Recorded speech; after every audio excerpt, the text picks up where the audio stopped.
তোমাকে দেখলে মন ভালো হয়ে যায়,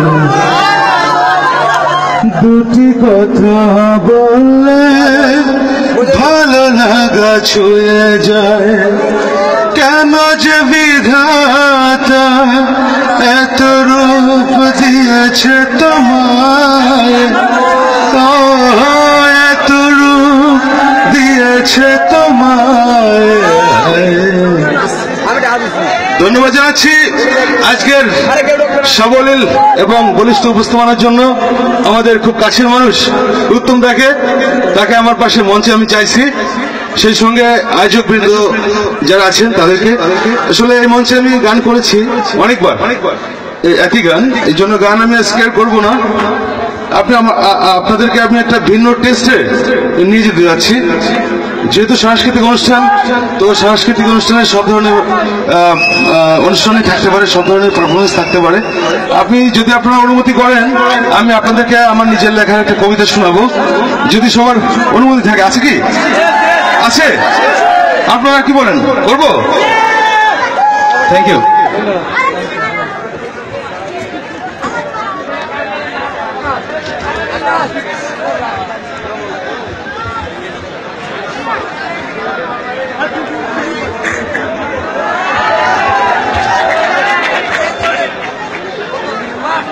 জীবনের পাণ্ডুলিপি কবিতার নাম।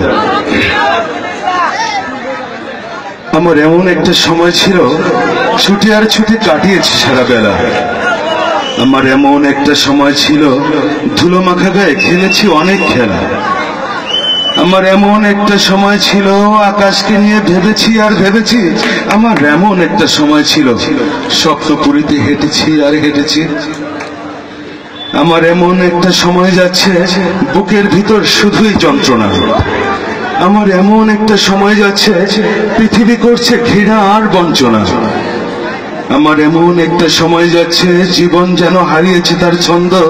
আমার এমন একটা সময় যাচ্ছে, চারিদিকে শুধু হৃদয় পোড়া গন্ধ। আমার এমন একটা সময় আসবে, চোখের সামনে শুধুই অন্ধকার। আমার এমন একটা সময় আসবে, হাত দুটি নেই, পায়ে বাঁধা কাটা তার। আমার এমন একটা সময় আসবে, পুড়তে পুড়তে সব হয়ে যাবে ক্ষয়। আমার এমন একটা সময় আসবে, অনেক কষ্টে মেনে নেব পরাজয়। ধন্যবাদ সবাইকে। ধন্যবাদ সুন্দর আবৃত্তি করার জন্য বাবু অনির্বাণ হালদারকে।